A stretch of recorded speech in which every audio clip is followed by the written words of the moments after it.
halos magpanting raw ang tenga ni Alex. Hindi nito tunay na pangalan. Nung narinig ang reaksyon ng doktor na sumusuri sa kanyang sumasakit na tenga. Lagi, bubag na sa sulod ko. Gamit kasi ang isang ear camera, ito ang kanilang nakita. Nashock po talaga yung doktor kasi sobrang lala na po ng teinga ng kapatid ko. Isang itim na insekto. Halos madurog na talaga yung insect sa loob ng tenga niya. Lagi, bubag na sa sulod. Anong insekto ito? At paano naman ito nakapasok sa tenga ni Alex? Posible raw itong nagsumiksik sa kaliwa niyang tenga habang mahimbing siyang natutulog sa kanilang bahay sa Malay-Balay, Bukidnon. Tutulog po ako ng hapon noon. May biglang pumasok sa tenga ko at medyo masakit na. Sinubukan daw munang remedyohan ni Alex ang kanyang problema. Nag-search ako sa online ng paano tanggalin yung insekto. Nakita ko yung baby oil na nilagay sa tenga. At nung patakan niya ito, Gumagalaw na yung insekto sa loob. Hindi talaga matanggal yung insekto kasi sobrang laki yan. pero lumipas ang isang araw, ang insekto kapit na kapit pa rin sa kanyang tenga. Nakikiliti po tapos kinakabahan kasi baka hindi na siya matanggal sa tenga ko. Kaya sinubukan niya itong sungkitin ng cotton buds. Si Alex, may nakitang maliit na bahagi ng insekto na lumabas. Pero nung hinila niya ito, ito'y naputol. Mukhang pakpak lang niya. Naiwan pa rin daw sa loob ng kanyang tenga ang katawan nito. Kaya humingi na siya ng tulong sa kanyang nanay Juliet. Ang diskarte ni Juliet gamit ang straw. Hihigupin daw niya ang insekto. Ito yung drinking straw na ginamit ko. Inano ko na lahat yung hangin ko. Gusto ko talaga makuha pero bigo ako eh. Medyo masakit na talaga kasi maga-maga na yung tenga ko. Actually, yung cotton buds in general, di talaga namin nire-recommend, no? Kasi unang-una, kapag pumasok yung insekto, pag kinoton buds, mas mapupush siya paloob. Yung pag-vacuum na straw, medyo delikado din yun. Baka naman mamaya ay mahigop niya yung insekto, no? Halos hindi na siya makatulog, irritable siya, hindi siya halos makarinig pag tinawag namin. Pero dahil walang pambayad sa doktor, tiniis na muna ito ni Alex sa loob ng 1 linggo para maibsan ang sakit na kanyang iniinda. Patagilid siya kung mahiga. Hindi na siya makarinig. Siyempre nalungkot at naaawa. Hindi na po ako nagpakali kasi kung pwede pa lang sa akin na lang yung nararamdaman niya. Kaya si Juliet nangutang na para meron silang maipang doktor. Pagdating sa clinic, sinilip ang tenga ni Alex gamit ang ear camera. Maga talaga. Tapos may konting sugat. Either kinagat or nakaskas yung loob ng tenga. Anong insekto ito? Bubag na sa sulod ko. Gaya ni Alex, mahimbing na natutulog din daw noon ang dalagang si Maika sa kanilang bahay sa Pulilan, Bulacan. May naramdaman siyang kirot sa kanyang tenga.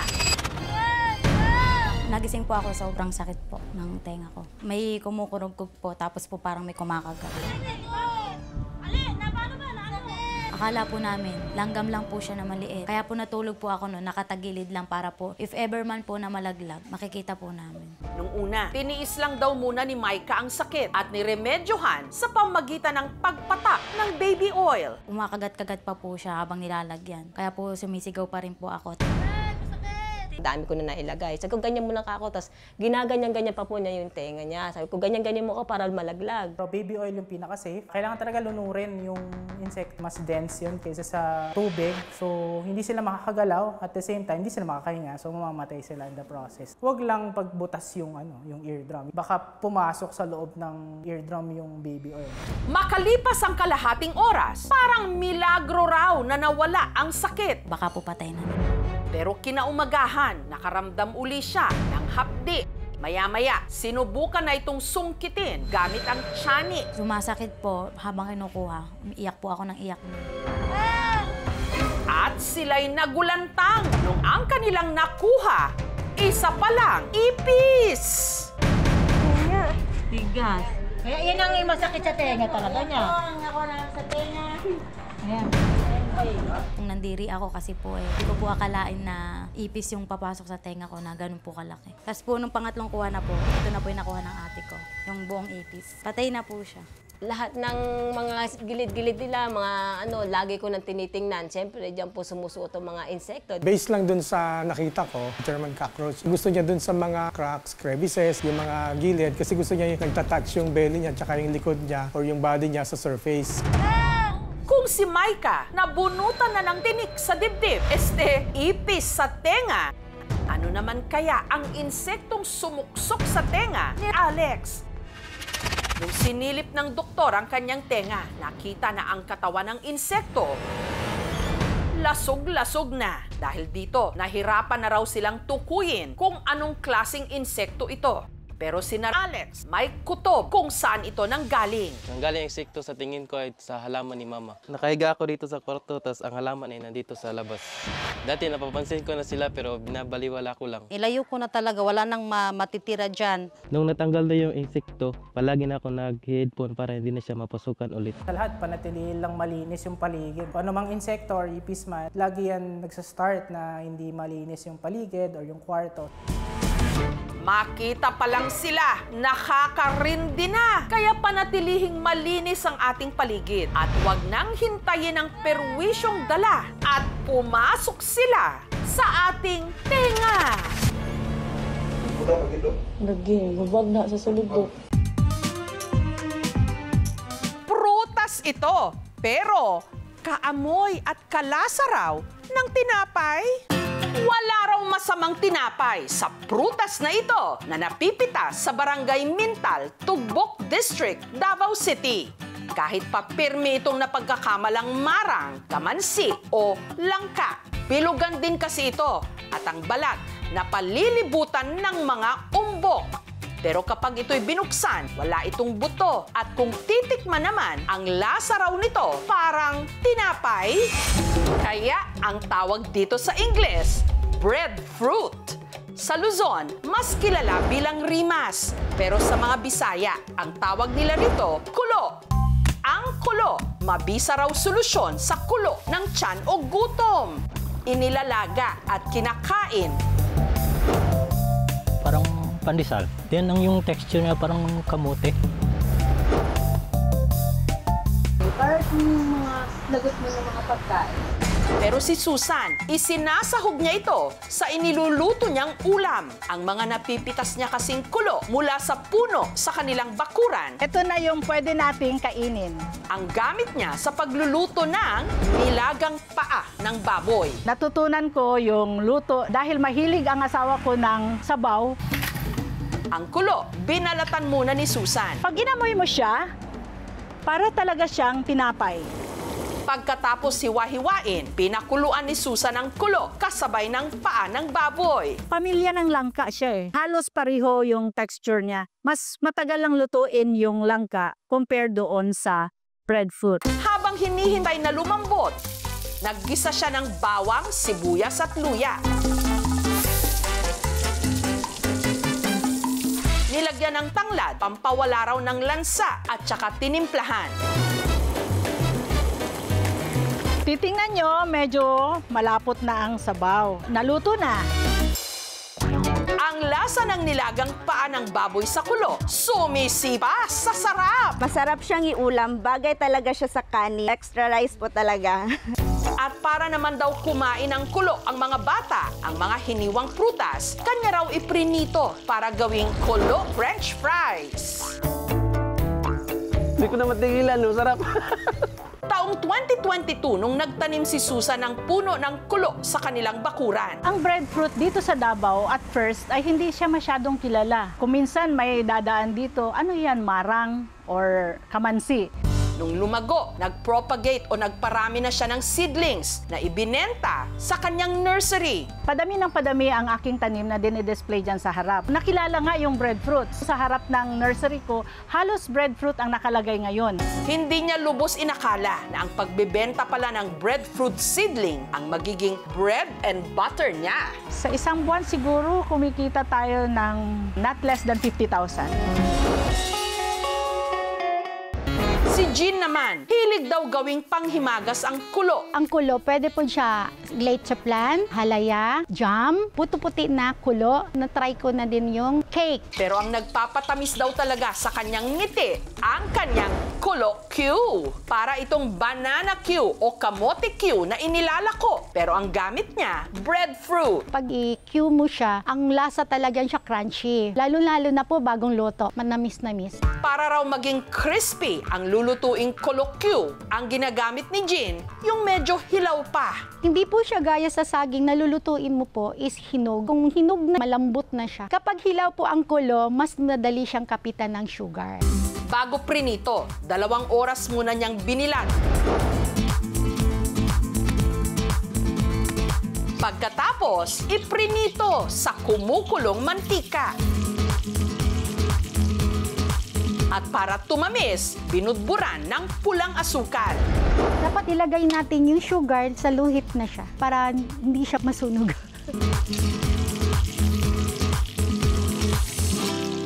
Kolokyo!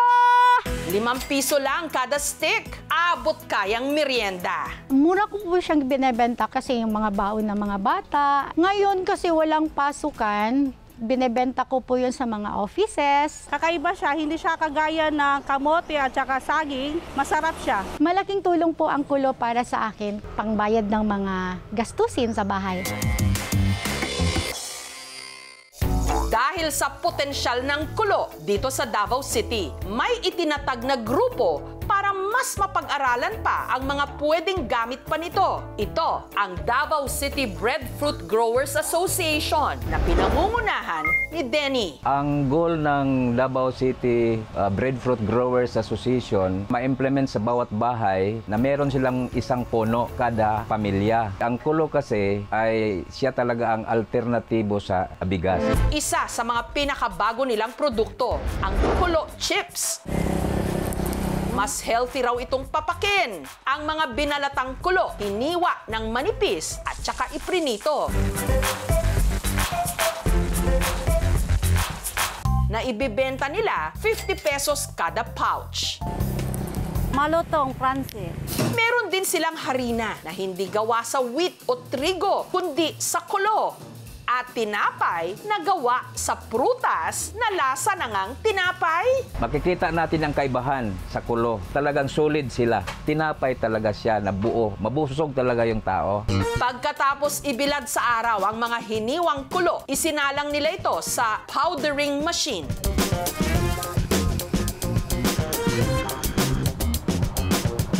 Na ibibenta nila 50 pesos kada 100 grams. Superfruit because of its nutritional content. It can be used both as a fruit and as a vegetable. May carbohydrates, may fat siya. Aside from that, rich siya in iron. Tapos may magnesium siya, may potassium din siya, and calcium, para siyang milk, and antioxidant. Sayang yan kapag pabayaan natin. Kaya itong mga ganito ay dapat pinagtutuunan natin ng pansin.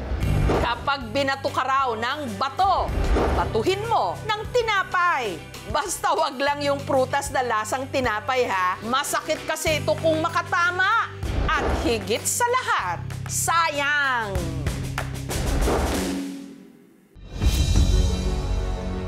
Factory worker sa Cabuyao, Laguna, namatay dahil sa rabies. Halos 1 taon matapos siyang makagat ng aso. Ang mga insidenteng ito, paano ba maiiwasan?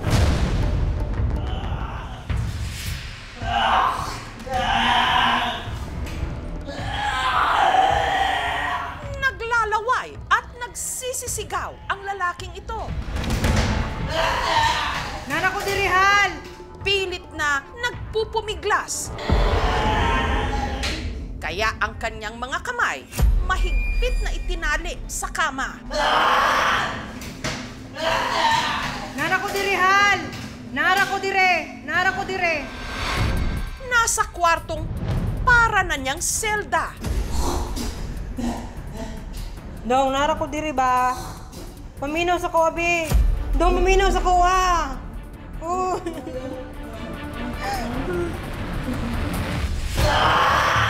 Nawawala na raw ang lalaki sa sarili.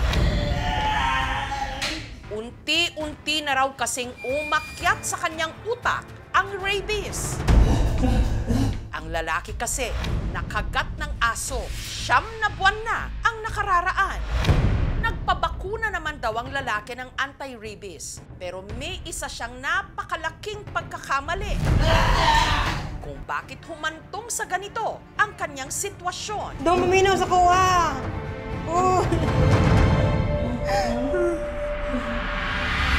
Ang biktima, ang 31 anyos at factory worker na si Janelo. Ang aso namang nakakagat sa kanya, si Hustler, alaga ng kanyang hipag na si Annie. Sobrang likot niya po, ang laki-laki niya po. Nakikipaglaro po yung aso, gawa po ng friend po sila ng aso. Agosto nitong nakaraang taon, habang kinukuha raw ni Janelo ang nalaglag na tuwalya malapit sa pwesto ni Hustler, bigla raw siya nitong kinagat. Nasakmal daw po yung kanang daliri niya. Yung kalahati ng kuko niya po natuklap. Pagkakagat po, tumulo daw po yung dugo dun sa sahig. Ilang minuto matapos ang insidente, bigla raw nag-iba ang kilos ni Hustler. Namula daw po yung mata, nagliligalig na, nagwawala na po. Sumuka na po yung aso, paikot-ikot po sa loob ng bahay.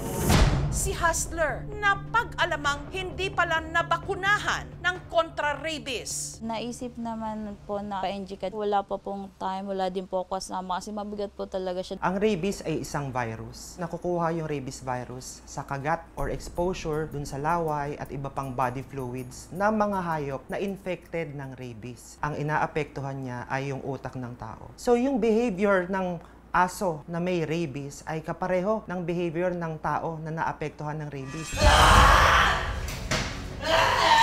Nagwawala yung mga pasyente. Pag tinignan mo yung bibig, bumubula yung laway. Tapos kapag pinaypayan mo sila, takot sila sa hangin, tapos ayaw din nilang uminom ng tubig. Takot din po siya. Alam po talaga namin na may rabies kasi nag-iba na po siya. Dahil sa awa kay Hustler, umantong sila sa mabigat na desisyon. Ako na po mismo nagsuggest noon kay Kuya dyan, kahit na awang-awa po ako kay Hustler kasi aso ko po yun. Kasi hindi na malapitan, hindi na sa akin nakikinig. Ayoko na po makapinsala si Hustler. Hindi na kailangan umabot sa ganong klaseng action na kailangan mong patayin. Kung nakakita ka na ng sintomas, i-isolate mo na siya at humingi tayo ng tulong para i-deal itong ganitong klaseng sitwasyon. Si Janelo agad isinugod sa isang animal bite treatment center kung saan siya tinurukan ng una niyang anti-rabies vaccine.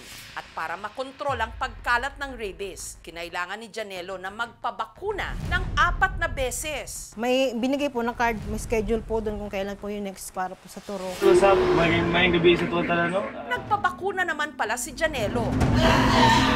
Pero bakit nagkaganito? Nara ko dire, Hal!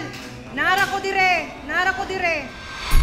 Sa nakatakdang araw pala kasi ng kanyang ikalawang bakuna, si Janelo hindi sumipot. Ayaw niya rin po umabsent, gawa po ng sayang po yung kikitain niya. Tsaka medyo mahal din yung ibabayad. Yung ibabayad niya po sa vaccine, pang ano ng mga anak namin, pang gastos. Meron tayong mga libreng supply ng anti-rabies vaccine, karamihan sa mga government institutions at even sa mga DOH offices in the different regions. The earlier na naibigay yung bakuna mula dun sa time na nakagat siya, mas effective siya. Sa paglipas ng mga araw, nakampante siya. Normal lang naman po siya ulit. Hanggang nitong May 15, napansin ni Eva na parang balisa ang kanyang mister. Medyo iba din po itsura niya, medyo maputla, tas mainit. Akala ko naman po, pagod lang. Sabi niya na, mahal, nahihirapan ako huminga. Daling ko daw po siya sa ospital. Normal naman po lahat, acid reflux lang daw po. Si Janelo na-discharge. Pagka-uwi, iniligo na lang niya ang ininda niyang sakit. Nung naliligo po siya, naririnig ko po siya na yung lamig-lamig daw. Hirap pa rin daw itong makainom ng tubig. Kala mo nalunod sa dagat, baka po may sakit lang sa baga. Kaya muli itong isinugod sa ospital. Nanlaki yung mata, ang hirap na huminga. Naiyak na po ako noon. Sabi ko, parang nakagat ng aso. Dito na nila napagtanto na baka ito na nga ang epekto ng hindi pagtapos ni Janelo ng bakuna niya kontra rabies. Dito niya daw po ngalay na masakit. Dito po yung part na nakagat eh. Si Janelo, inirekomendang dalhin sa RITM o Research Institute for Tropical Medicine sa Muntinlupa. Sa experience namin sa RITM, pag na-admit na ang pasyente dito at may sintomas na ng rabies, in 24 hours ay namamatay sila, mahaba na yung 2 araw. Para maiwasang makahawa, ipinasok si Janelo sa isolation room. Kung saan napansing nagsimula siyang magwala at maglaway.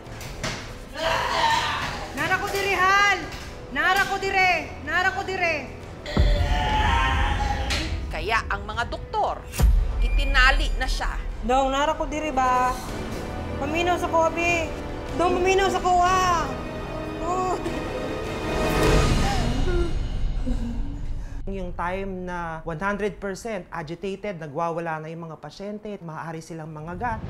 Habang si Eva, sa bintana na lang nakikita ang kanyang mister at sa video call na lang nakakausap. Alam niyo to, dili na ang mamatay, gani nga tao, di na musulte. Tulog lang sa diha. Sobrang sakit po, ma'am. Para po ako sinasaksak ulit-ulit. Lalo na po, nung nakita ko na po siya na kumbaga nagsisimula na po yung kalbaryo po nung ano. Doon maminaw sa kuwa! Sinigawan ko po siya ng sinigawan. Laban ka kasi mga anak pa ako. Laban ka, laban ka. Doon, nara ko diri ba? Paminaw sa kuwa, be! Maya-maya po, bumalik po sa normal yung mukha niya. Kahit bubula na po yung bibig niya, kahit duling-duling na, pinipilit niya pong lumingon po sa akin, humarap.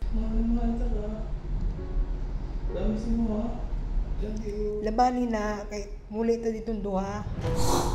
Ilang araw bago pa ma-confine sa ospital si Janelo, tila nagpahiwatig na raw ito. Shoutout nga pala sa asawa ko. Pasalamat ako sa aming asawa na siya nagiging asawa ko at nanay ng aking mga anak. Kung di man tayo pala rin ngayon sa buhay natin, sa sunod na kabanata lang tayo magkikita ulit. Ginagawa niya po lahat. Kahit po magkautang-utang po siya. Kahit po may hirap po yung trabaho, gagawin niya po para sa mga anak niya. At sa aking mga anak, hindi yung kalimutan yung nag-aanang yung nanay. Salamat na kayo ang naging anak. Hanggang sa lumala na nga ang kanyang lagay. Nara ko diri, Hal! Nara ko dire! Nara ko dire! 15 oras mula nung siya'y i-admit sa RITM, si Janelo tuluyan ng binawian ng buhay. Nawala na po siya. Ay, hindi na po maibabalik. Hindi naman po perfect ang relasyon namin. Dami naman po kaming mga struggle din po, away-away. Kung kailan po nagbago siya, saka naman po siya kinuha. Alam niyo to. Ang DOH o ang Department of Health nakapagtala ng mahigit 55 na kaso ng rabies infection sa unang 3 buwan ng 2025. Kabilang narito ang isa pang 25 anyos na ina mula Negros Occidental na nito lang nakaraang linggo namatay rin sa rabies ng aso. Nasa sa atin rin talaga yun kung paano yung pagpapalaki natin sa mga alaga natin. Yung prevention, kung palalawakin natin yung pagbabakuna ng anti-rabies sa mga aso, siguro mas liliit talaga yung mga kaso ng rabies dito sa atin. Siguraduhin natin na papabakunahan natin yung mga alaga natin taon-taon para sa security nila, sa safety nila, sa health nila, at syempre sa atin din. Pero hindi lang aso ang posibleng may rabies, pati na rin mga pusa. Gaya na lang ng sinapit ng 5 taong gulang na anak ni Jeff Tika na si Casey. Hating gabi noong February 2023, nagising daw silang mag-asawa sa iyak ng kanilang anak. At nung binuksan daw nila ang ilaw, tumambad sa kanila ang duguang mukha ng bata.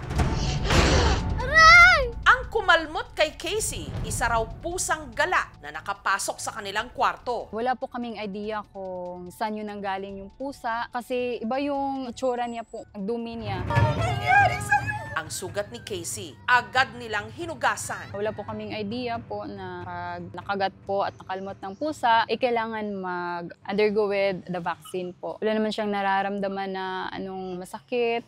Naghintay lang po kami sa update ng nurse. Pero ang sabi niya, kalmot lang, wala naman yan. Hindi na po kami pumunta doon. Makalipas ang 1 buwan, si Casey bigla na lang daw nilagnat. Nahirapan na ring huminga. Nagpanik na po ako. Lord, mukhang rabies na po ito. Bakit natatakot na po siya sa hangin?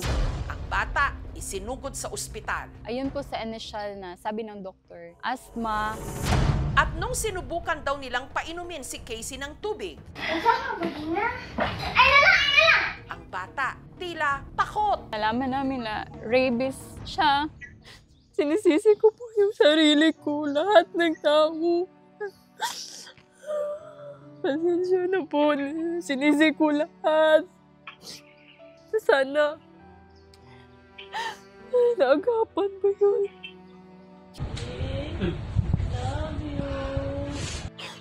Napakasakit po, ma'am. Makita mo yung anak mo na wala kang magagawa.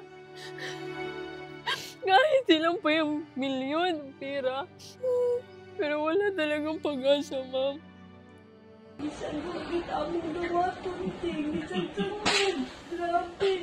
Sabi niya sa akin, Mama, huwag kang umiyak. Tinanggap na niya nga. Mamamatay na talaga siya. Sabi niya, Lord, siya, Mama, open the window kaya nakita ko yung lights. My angel. Kukunin na daw siya ni Lord. Huwag kang umiyak dahil babantayan kita dahil angel na po ako. Nag-pray pa siya. Kinabukasan si Casey namatay. Sorry for everything, Nak. Sorry, I failed as a mother. Nak, sayang, hindi mo man lang makita yung naabot ni Mama. Nak, sana betay balay. May bahay na tayo, may lupa na. Mahal kita na.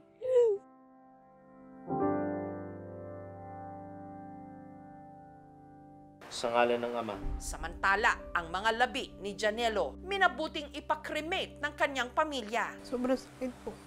Hindi ko po matanggap na ganun po kadali, ganun po kabilis yung nangyari. Mahal, hindi ka naman mapapalitan dito sa puso ko eh. Yung mga bata, huwag kang mag-alala. Naalagaan ko yun. Lalo na itong lalabas na baby. Yung pangalan niya, pangalan mo din. Ang pag-aalaga ng hayop may kaakibat na responsibilidad na maaaring maging usapin sa pagitan ng buhay at kamatayan. Tungkulin ng bawat pet owner na siguraduhing bakunado ang kanilang mga alaga. At kung makagat man ang aso o pusa, kahit pa kalmot lang yan, huwag na huwag babaliwalain. Magpatingin agad, magpa-anti-rabies vaccine. At higit sa lahat, tapusin ang bakuna. Kompletuhin. Dahil ang rabies, walang pinipili, walang patawad, walang lunas. Hanggang dito na lang yung natin. Bye-bye!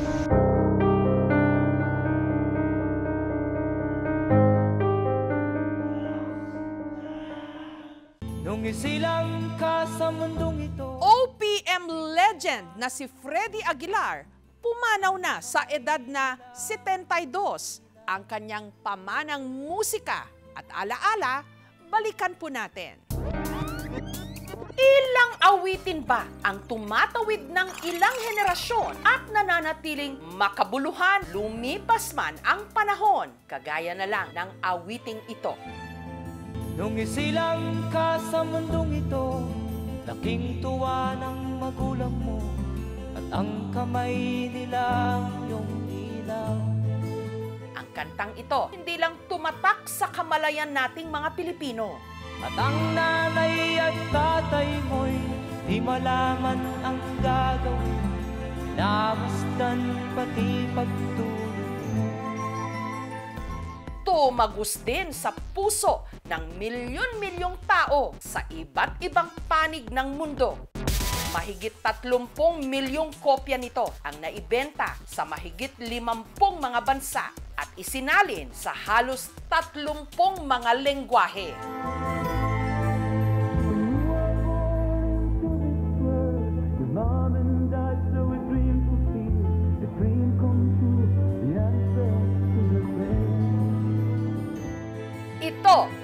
hit song na Anak.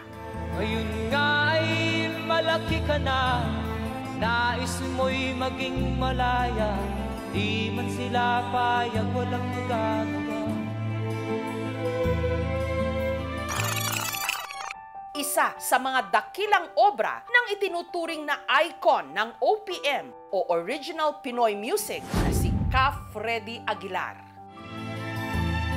Ikaw nga ay biglang nagbago, naging matigas ang iyong ulo, at ang payo nila'y sinuway mo. Pero nitong Martes, ibinabana ng mga awit ang kanyang gitara. Si Ka Freddy pumanaw sa edad na 72 matapos magkaroon ng multiple organ failure. Alinsunod sa kanyang relihiyong Islam, si Ka Freddy agad na inilibing sa Manila Islamic South Cemetery. Siya parang naging idol, pangarap ng bawat musikero na maratingin narating niya. Kahit gaano siyang kataas na tao, talagang bababa siya sa mga kahit sinong kausap niya. Malaking pagpasalamat sa kanya. Lumikha ka ng mga obra na tatatak habang buhay.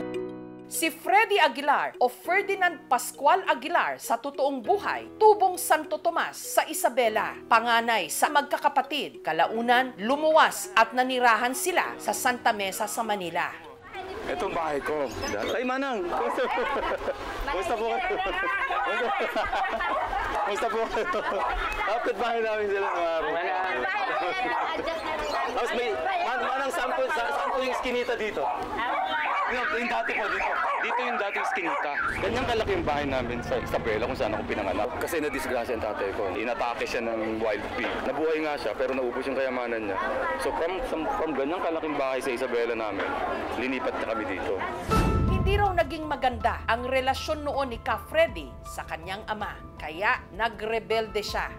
Yung tatay, ayaw niya ng mahabang buko. So since hindi kami magkasundo ng tatay, pag pula ng tatay, puti ako. Pag puti ng tatay, pula ako. So sabi niya, ang pangit ng buhok mo, ang haba-haba, lalo kung pinapahaba. Hindi rin daw nito sinuportahan ang kanyang hilig sa musika. Pag magde-dinner na kami, papahanap na siya ng tatay ko. Kasi ayaw nga ng tatay kung kulang kaming kumain. Matatagpuan mo siya sa kanto ng Puresa, tumutugtog sa kalye. Ang tatay ko naman magagalit at sasabihin, kanta ka ng kanta, hindi ka mapapakain yan. Bawal akong magpatugtog ng music. Kailangan lagi ka lang nag-aaral. Kung hindi ka nagbabasa ng libro, ang gusto ng tatay ko, tumutulong ka sa kabayan. Hindi magtugma yung gusto niya sa gusto ng tatay namin. Hanggang sa isang beses nag-away sila ng papa ko. Lumaya siya, dala yung gitara niya. Hanggang sa napadpad na siya sa Magsaysay, Olongapo. Adopted son ng Olongapo ang turing kay Ka Freddy. Katunayan, pinatayuan pa siya roon ng rebulto. Tigil namin sa kanya, tiga Olongapo rin. Mahal niya ang Olongapo. He always comes here. He promotes Olongapo. Sa lugar kasing ito, unti-unting binuo ni Ka Freddy ang pangarap niyang maging musikero. Kasi nung araw, tabi-tabi ang mga klaba, akong umaakit sa langit. Dito rin daw ipinanganak ang kantang nagsimula ng lahat, ang Anak. Ang nanay at tatay mo, di malaman ang gagawin. Namasdan pati pagtulog mo. Homesick ako sa family kasi nasa Olongapo ako. Paano ba ako napadpad dito? Ganun. So nag-flashback. Tapos nagsulat ako. Ikaw nga ay biglang nagbago, naging matigas ang iyong ulo, at ang payo nila'y sinuway mo. Hindi pala maganda yung paglaki ko kako. Imbis na naging masunurin akong anak, naging suway lang akong anak. At ang una mong nilapitan, ang iyong inang lumuluha, at ang tanong, anak, ba't ka nagkaganyan? Sabi ko, pa, meron akong kantang nagawa, basahin mo, tapos binasa niya. Nung mabasa niya yung lyrics ng anak, parang gusto niya umiyak. Tapos niyakap niya akong gano'n. Ako yun nagsisisi ako din sa mga kalokohan ko kaya ginawa. So sabi niya, yan, nakakaintindi ka na ng buhay. Magsisisiyag sa isip mo, nalaman mo, ika'y nagkamali. Ang awiting Anak isinali ng folk singer sa singing contest ng Metropop kung saan ito naging finalist. Ang kantang Kay Ganda ng Ating Musika ni Ryan Cayabyab ang nagwagi. Pero ang inakalang katapusan na, siya palang simula ng isang alamat dahil ang anak nabigyan ng pagkakataong mai-record. Hanggang ito'y naging global hit na nasundan ng iba pang mga kanta gaya ng Magdalena, Bayan Ko, Bulag, Pipi at Bingi na lahat sumasalamin sa buhay nating mga Pilipino. Nung 9 years old ako, may concert sa Philsite. Since super fan din ng mami ko ni Ka Freddy, nagpunta kami dun. Sa harap talaga mismo kami. Pinagaw niya yung sombrero niyang palos. Inagaw sa akin. Tantrum ako, umiyak ako. Nakita ng Ka Freddy. Hininto niya yung kanta niya. Nagpunta siya sa backstage, pinatawag kami mag-ina. Taong 1973, si Ka Freddy ikinasal sa kanyang nobya na si Josephine. Nabiyayaan sila ng 4 na anak na nakamana raw ng kanyang talento. Ang mga anak niyang sina Jericho at Jonan, naging kasakasama niya pa noon sa banda. Binayaan lang na kami gawin yung gusto namin. Hanggang sa ngayon, pag ayan na, medyo may mga nagagawa na kaming kanta. Gusto kanya mamuhay sarili mong pananaw. So yun yung nakuha namin sa kanya. Habang ang bunso niyang si Megan, naging singer din katulad niya. Nagre-recording ako ng mga bagong compositions ko doon sa aking tape recorder sa bahay. Laging nasa tabi ko yan si Megan. No? Pagka kumakanta na ako, tapos hindi pa siya nakakapagsalita, nag-aham siya doon sa likod. Pinabayaan niya ako sa music room ko kasi alam niya yun ang gusto ko. Yun ang parang panalo sa tatay ko kasi nga he supported me no matter what. Pero ang pagsasama ni na Freddy at Josephine na uwi sa hiwalayan, naging bukas din sa publiko ang pagkakaroon ng lamat sa pagitan ng relasyon ni Freddy at ng kanyang mga anak. Naging kontrobersyal din ang mga awit noong 2013 nung lumantad ito sa relasyon niya sa kanyang nobyang si Jovi na edad 16 anyos habang siya'y 60 na. Siyempre, yung mga mata ng tao, mainit. At that time, ang sinasabi ng people of the Philippines against Freddy Aguilar was that's statutory rape. So, siyempre, ang pangit tingnan kasi Freddy Aguilar yan. Diba? Pero may puso din na i-inlove nagmamahal. Sa isang concert daw sa Mindoro nakilala ni Ka Freddy si Jovi. Doon nagsimula ang kanilang ugnayan. Tingin ko talaga personally is early 20s. Sabi niya 16. Akala ko nagbibiro lang siya dun sa 16. Naku, tawagan mo kaagad ang nanay tatay mo. Sabihin mo na mahal na natin ang isa't isa. So, napatunayan ko naman kay Babe na magmula nung kami, hindi naman ako tumitingin sa ibang babae. Kung pahintulutan ako ng Panginoon, siya yung gusto kong makasama hanggang sa bawian ako ng buhay. Si Ka Freddy, kinalaunan, nagpa-convert na maging Muslim. Para sa kanya, parang yung May-December affair na yon, wala namang dapat hahadlang kasi pagmamahalan nila yun eh. So dahil mahal din niya, pinakasalan niya in Muslim rites. Love you. Love you. Ang swerte-swerte ko talaga sa asawa ko.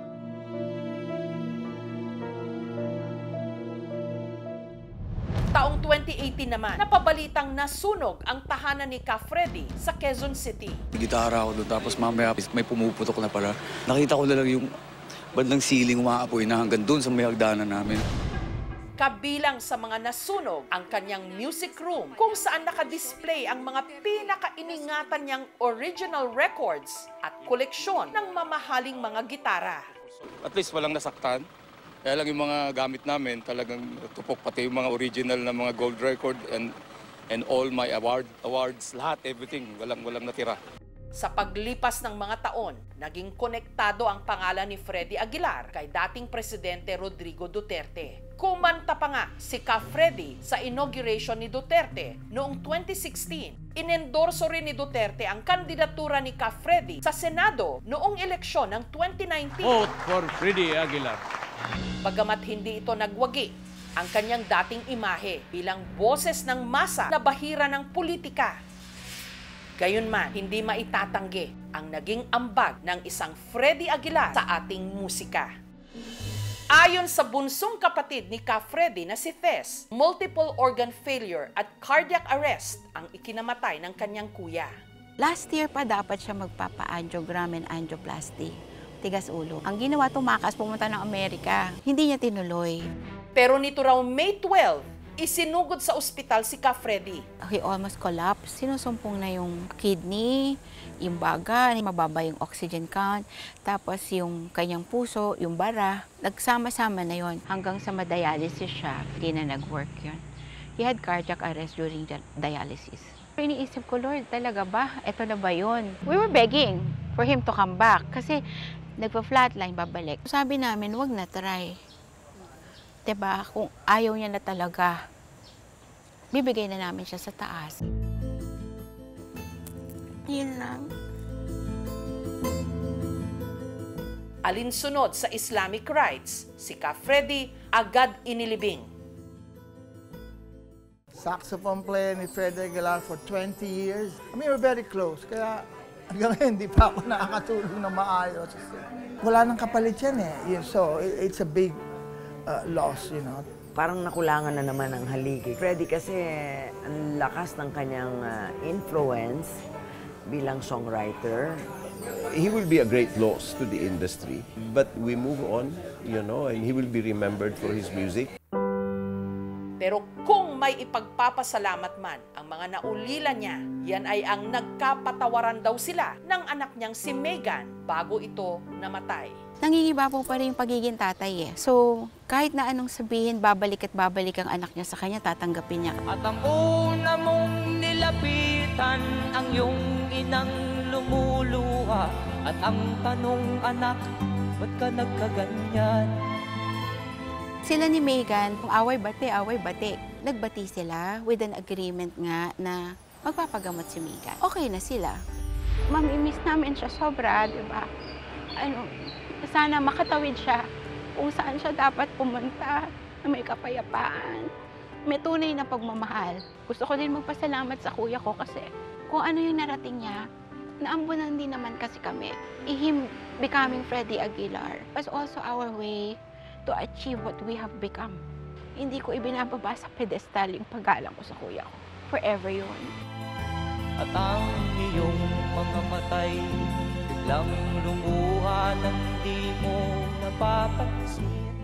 Hindi kailanman maikakaila ang laki ng kontribusyon ni Freddy Aguilar sa mundo ng OPM. Magsisisi yung sa isip mo, nalaman mo, ika'y nagkamali. Higit sa pagiging isang music icon, si Ka Freddy isang asawa, kapatid, ama, at isang anak. Magsisisi yung sa isip mo, nalaman mo, ika'y nagkamali.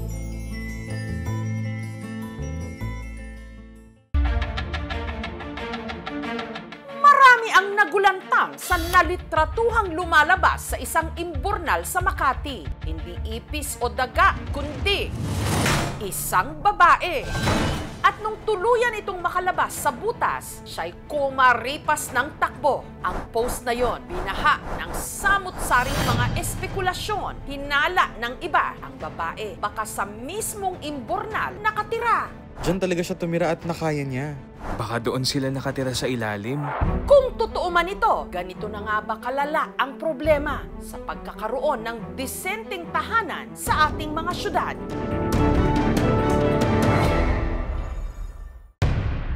Ang nag-viral na imburnal matatagpuan sa kanto ng Adelantado at VA Rufino Streets sa Barangay San Lorenzo sa Makati City. Kung sisilipin, masikip at madilim sa loob, parang mahirap yatang magkasya ang isang tao. Pero kung ang CCTV footage na ito ang pagbabasihan, kasya raw sa loob ng imburnal ang 3 tao. Simple lang umupo. Sa footage kasi nakuha nitong Lunes ng hapon, makikita ang magkakasunod na pagpasok ng 3 tao sa butas ng imburnal. Mapapansin doon na palingalinga sila. Hinala nila ang 3 nakunan ng CCTV at ang babaeng lumabas mula sa imburnal, ang mga tinatawag na mole people, mga informal settler o yung mga walang matirhan sa syudad. Kaya ang imburnal ang ginagawa nilang pansamantalang silungan. Ang imburnal sa Rufino Street kung saan nalitratuhan ang babae, nakadugtong daw sa iba pang mga drainage ng lungsod. Kapag gumapang ka raw rito, maaari kang makalabas sa lagusang ito sa isa pang creek sa barangay Pio del Pilar. Makikita ko lang yan sila pag lumabalas din galing sa sila. Parang ginawa na lang yata nila yung tirahan. Madalas po gabi. Nag-abang ang aming team sa creek. May maabutan kaya silang lalabas o papasok dito? Hanggang sa meron silang naispatan. Sa may butas po, sa may parang yung manhole po na daanan ng tubig. Tinignan namin yung bag niya kung ano yung mga laman. Pinakita niya sa amin is yung ventilador na declip tsaka yung mga regulator. Sabi niya, dumumi lang po daw siya doon kasi inabot na po daw siya ng ng kulunong tiyan eh. Kahit tignan niyo po sa ngayon lang po ako gumawi talaga rito. Naabutan na po ako wala po pagtatakpan dyan. Ito lang po, binigay ng kaibigan ko ng construction, pambenta. Hindi ko naman po alam na bawal, ma'am. Kung alam ko po, di man po para mapahamak ako, bababa ako. Ayon sa ilan sa kanilang mga nakausap, may mga nakikita raw talaga silang mga labas-masok sa mga imburnal. Bumababa sila ron para magbaklas ng mga gaya ng mga tanso. Binibenta nila. At nung tanggalin nila ang mga nakaharang na bakal sa butas, tumambad ang bahagi na parang sinadyang sirain para ito'y mas lumapad. Nung araw na pumutok ang balita tungkol sa babae sa imburnal, ang butas agad na sinementohan ng PNP. Ibinalik po sa dating anyo niya at saka para dun sa purpose niya talaga. Pero sino nga ba ang babaeng nakitang umaahon mula sa imburnal? Dahil sa pangyayaring ito, muling natuon ang atensyon sa realidad sa ating lipunan na marami sa ating mga kababayan walang disenteng mga bahay. Sumisilong kahit pa sa mga kanal o sa delikadong mga lugar, pati na sa ilalim ng mga tulay. Gaya ng pamilya ni Mary Grace. Dahil wala silang sariling bahay at wala ring sapat na pera pang upa sa ilalim ng Rahabago Bridge sa Tondo, sila ngayon sumisilong.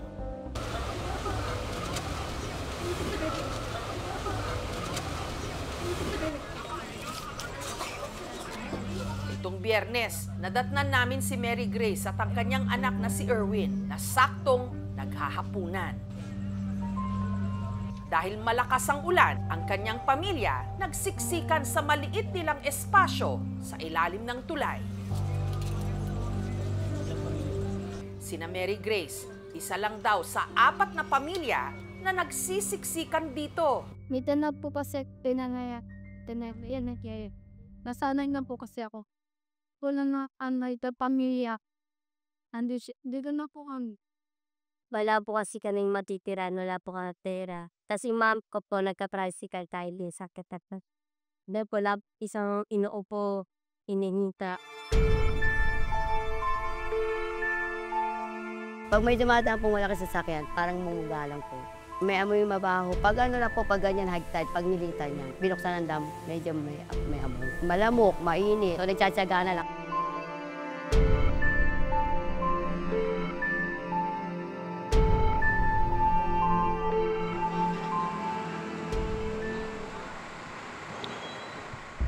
Sa liit ng kanilang pwesto, kinakailangang yumuko o maglakad ng nakaupo para lang makakilos.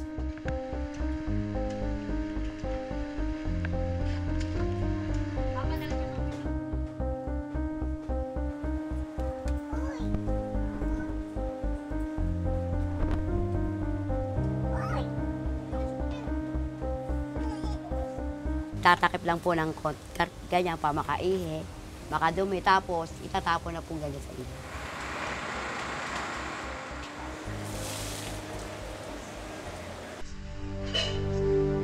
Sa paglalabada, binubuhay ni Mary Grace ang kanyang mga anak. Pero kulang na kulang daw ang kita niya rito sa kanilang pang-araw-araw na gastos. Ay, pari 400 yun, yung 350 sa ako, yung 50 ba sa ako. Nagdadasal po namin na sana mawala na kami sa ito. Pero parang hindi kaya kasi walang maayos hanap buhay. Yung nakalap natin mula sa pamahalaan natin na may 6.5 million housing backlog, na aabot pa sa 12 million ang housing backlog sa 2028. Nabigyan naman daw sila noon ng pagkakataon na ma-relocate sa Cavite. Kaso po ang hirap ng buhay doon. Walang trabaho. Lumos na lang ulit kami na para maghanap buhay. Sinasabi lang na relocate kayo, gaganda ang buhay nyo. Pero sa loob po ng mga relokasyon, yung kakulangan ng batayang serbisyo ng tubig at kuryente, yung malayo ang mga eskwelahan, at yung pangunahin, ma'am, yung kabuhayan.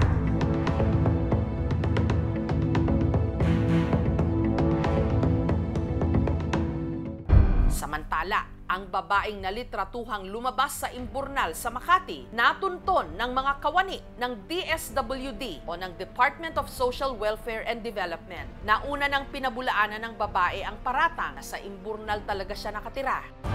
Pero sa kauna-unahang pagkakataon, ilalahad niya ang buong istorya sa nag-viral na litrato at ang tunay niyang pagkatao. Ako po yung na-viral na nakuha na nila ng picture. Nagulat lang ang dami ng tao. Lahat sila nakatingin sa akin. Sobrang takot ko, tumakbo na lang po ako. Ang babae sa imburnal, bibigyan na ng mukha at aahon na para magpaliwanag sa aming pagbabalik.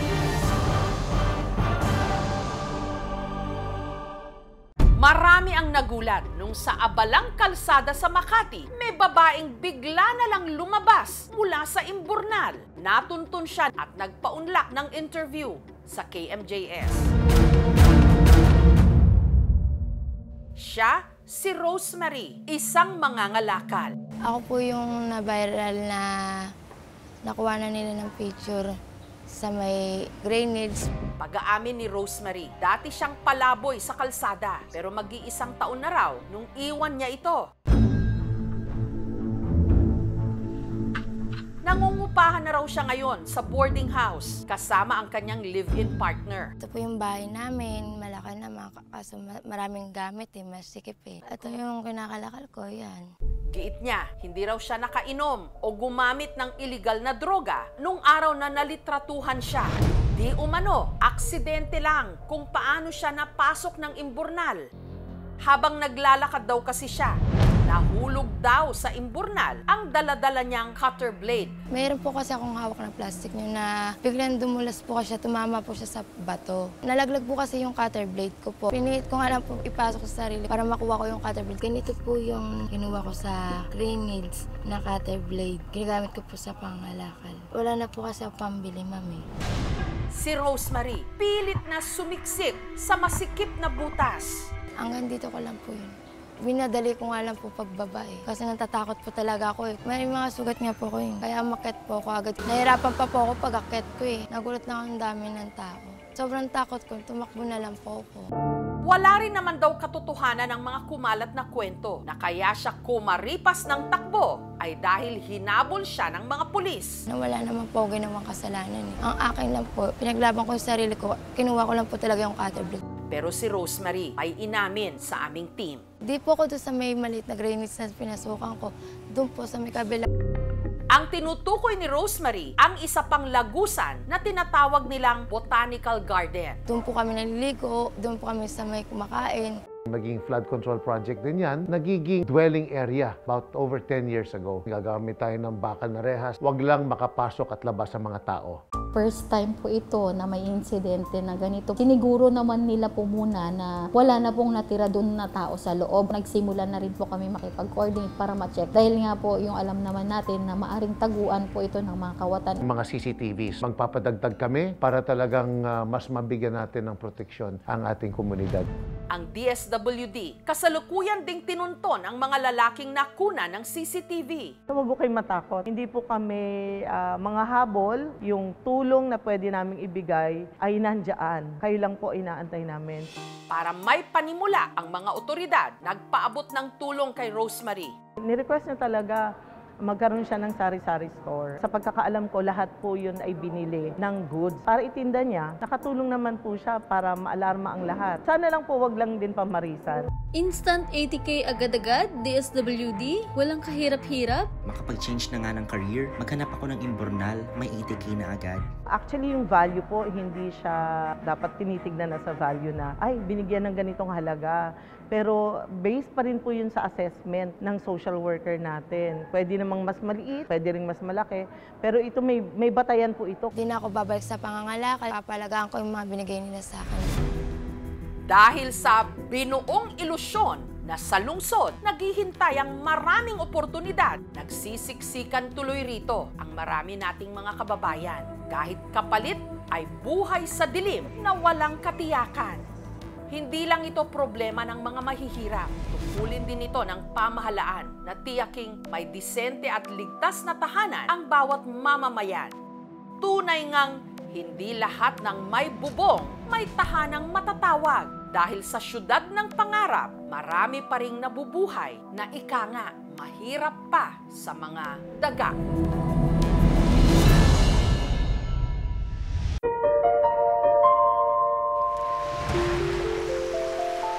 Noong 1930s, ang Pilipinang si Susana umibig sa isang Hapon na dumayo sa Mindoro. Ang pangalan nito, Kamata. Bumuo sila ng pamilya. Ang pangarap nila para sa 4 nilang naging mga anak, madala ang mga ito sa lupang sinilangan ni Kamata sa Okinawa, Japan.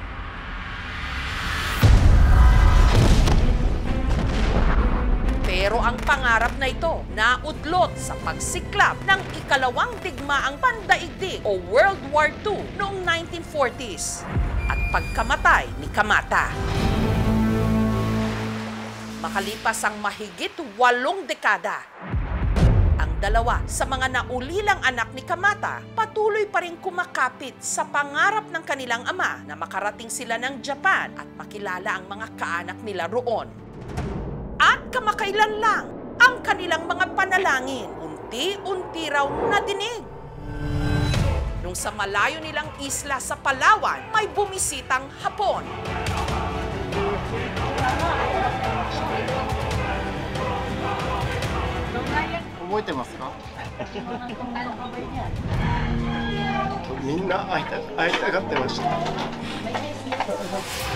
Sila na nga ba ang mga kamag-anak ng yumao nilang ama na Hapon na ilang dekada na nilang gustong makilala?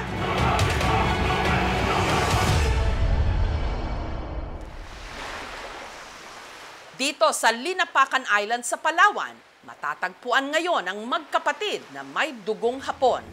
Para marating ito, kailangang maglayag ng aming team ng 4 na oras sakay ng bangka mula sa El Nido. Dito nakatira ang 86 anyos na si Esperanza at 84 anyos na si Lydia. Sa Mindoro raw nagkakilala ang kanilang mga magulang.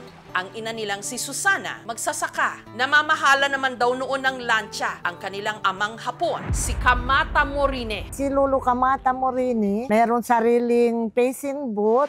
Siya po ay pumunta ng Pilipinas para mangawil po. Kaya palipat-lipat po siya sa Mindanao, Iloilo, Mindoro, din sa Palawan.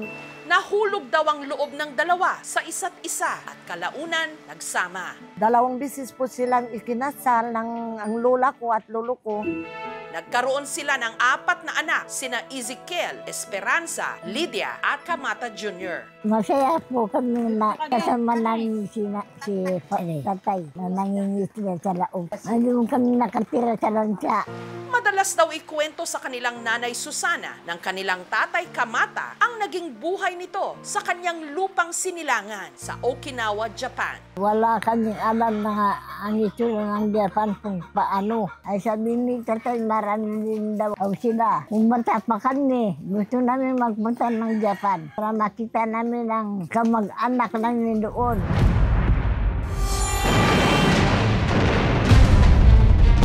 Pero taong 1941, sumiklab ang World War II. Yung pagira, nagbago kami sa mundo kasi takot kami sa mga sundalo. Si Kamata, nagdesisyon daw na dalhin ang kanyang mag-iina sa Japan. Pero hindi pumayag yung mga kapatid ni nanay na magsama kami sa Japan malayo. Kasi nga po daw po, yung mga Pilipino doon, kapag dumating doon, papatayin daw po. Nalungkot din si Tatay. Kami din madala sa Japan. Hindi niya matanggap. Nagkasakit si Tatay. Tapos namatay na. Kaya ang mag-iina, itinuloy ang kanilang buhay sa Palawan. Mahirap na mahirap. Grade 5 ako hindi ko nakatapos. Si ate, grade 6. Taong 1964, si Susana namatay. Sakit yung tiyan. Hindi rin nakapagamot ay wala kami katira-tira. Kinalaunan, sina Lydia at Esperanza bumuo ng sarili nilang pamilya. Ako'y nag-asawa ng 16 years old para mayroon nang magpakain sa akin. Mayroon ng damit. Ay noon, dalaga na kami. 2 piraso lang yung damit namin. 25 years old, nag-asawa si ate. Ngayon, tanging sina Lydia at Esperanza na lang ang nabubuhay sa 4 na magkakapatid. Kahit ilang dekada na raw ang lumipas mula nung yumao ang kanilang tatay Kamata, nananatiling buhay sa kanila ang pangarap nilang makarating sa Japan. Naiisip din namin yung mga kapatid ni Tatay kung saan ang buhay nila doon. Kung buhay pa daw po si Lolo Kamata, siguro po daw po sila ay nakatira sa Japan at hindi daw po sila naghihirap ng ganon. Doon daw po sa Japan, maganda yung buhay doon. Pero nawalan na raw sila ng pag-asa na mangyayari pa ito. Lalo't nasa dapit hapon na raw sila ng kanilang mga buhay. Si Nanay Esperanza, may sakit po siya. Parang epilepsy po. Hirap na siyang makalakad. Mahina na po talaga ang pandinig niya. Matukad ka sa bukid. Hindi rin. Ha? Matukad ka pa, hindi rin. Parang hindi kita ko marinig. Bingi ka na. Nalungkot po si Nanay Lydia kasi po ganun po yung nangyari sa kapatid niya. Na mild stroke din po siya. Sinubukan naman daw noon ng magkapatid na hanapin ang mga kaanak ng kanilang ama sa Okinawa. Sabi niya, Sally, hanapin mo ang embassy ng Japanese tapos maghingi ka ng tulong na sabi, dito may anak pa ng Japanese saka may mga apo. Hindi ko rin po nagawa kasi hindi ko rin po alam kung paano. Hanggang sa nabalitaan nila na may naghahanap daw ng mga war-displaced Japanese descendants dito sa Pilipinas. Yung mga Japanese naghahanap ng mga kamag-anak dito sa Pilipinas. Yung mga kaibigan siguro na mayroon daw po dito sa Palawan na mayroong magkapatid na Japanese. Kaya yun po, pumunta po sila dito.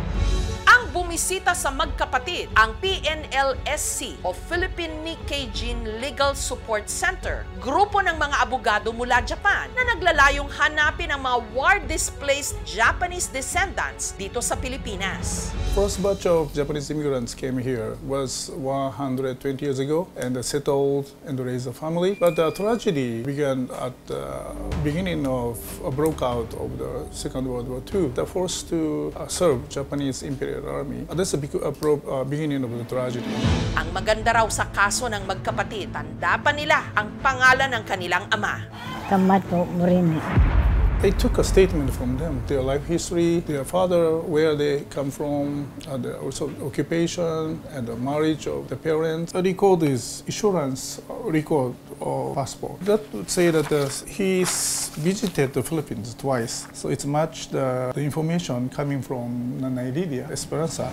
Kaya ang impormasyong ito, pati na ang iba pang mga detalye tungkol sa pagkatao ni Kamata, ang siya raw ginamit ng grupo para matunton ang mga kamag-anak nito sa Japan. Our Tokyo office discovered this record, Morine Kamata from Okinawa. Hanggang sa nahanap nila sa Okinawa, si Nawaki na pamangkin pala ng kanilang amang si Kamata. Natuntun din nila si Yasuhiko na apo naman niya. 僕のお父さんに、猪俣さんの方から連絡がありまして、フィリピンのリナパカンに親戚で渡った人はいますかということで最初問い合わせがありました。王子の方が昔フィリピンに行ってフィリピンで死んだっていうことだけは知っていました。 Para masigurong magkamag-anak nga sila, sina Yasuhiko may ipinakitang ebidensya, lumang litrato ng ama ni na Esperanza at Lydia na si Kamata, nakuha bago raw sumiklab ang World War II. この写真は僕の王子そして蒲田の弟の駅のお家にありました。そしてこの写真を僕のお父さんが持ってきてくれて、今ここに手元にあります。 Nung nakumpirma ng grupo na sina Yasuhiko na nga ang hinahanap nilang mga kamag-anak ng ama nina Esperanza at Lydia, nitong May 25 mula Okinawa sa Japan, lumipad pa Palawan sina Yasuhiko kasama ang staff ng TV Asahi para makilala ang mga naulilang anak ng kanilang nawalay na kamag-anak. すげえ、めっちゃ豪華に。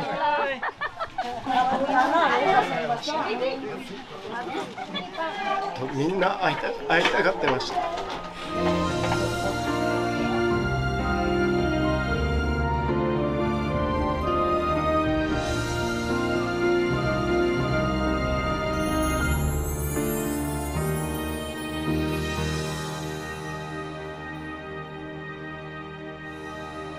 Ipinakita rin sa kanila ni Yasuhiko ang lumang larawan ng kanilang ama. 覚えてますか？ Anak ni Nanay Lydia Bunso.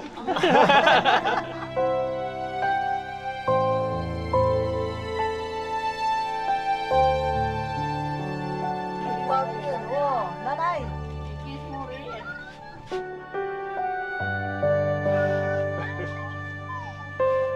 Hindi na nila siguro yan nakita. Kita ba ninyo malalakiwan?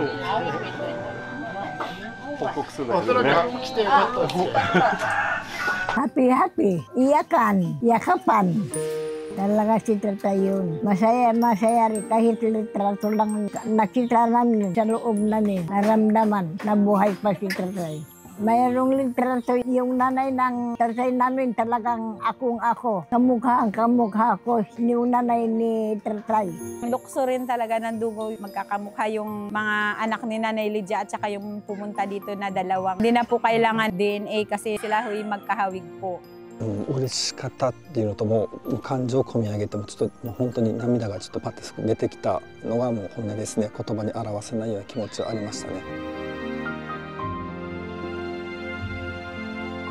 はい、僕もすごく嬉しくて、生きてるうちに本当に会えてよかったなと思ってます。Ang magkakamag-anak, nag-bonding at nag-picnic. Ay sabi niya sa akin, kukunin daw ako niya, babalikan ako, yung dalawang pinsan ko. Sabi ko, opo, basta kayo magkuha sa akin, susunod ako. また機会があれば向こうにみんなに会いに行きたいし、ね、向こうの誰かが来るようなことがあった時もやっぱり会いたいと思いますね。Kumusta sa inyong lahat dyan sa mga Moreni family sa Okinawa, Japan? Sana maayos po namin ng madali ang aming mga papilis para makarating din po kami sa inyo dyan sa Japan. Maraming salamat po. Arigato. 本当にああいうことでですね、厳しい環境の中、あそこまで子孫を繁栄させてくれて本当にすごいと感謝してます。はい、みんな元気でいてください。僕ら沖縄にいる親戚もみんな元気で頑張っていきますので、会える日まで楽しみにしています。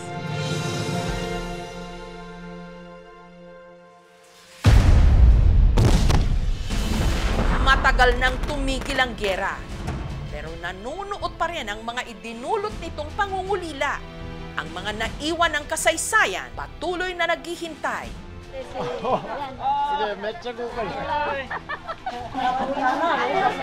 Sana hindi pa huli ang lahat.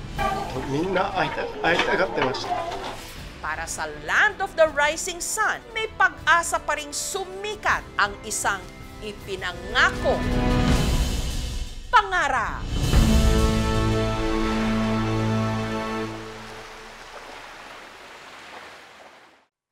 Thank you for watching, mga kapuso. Kung nagustuhan niyo po ang videong ito, subscribe na sa GMA Public Affairs YouTube channel.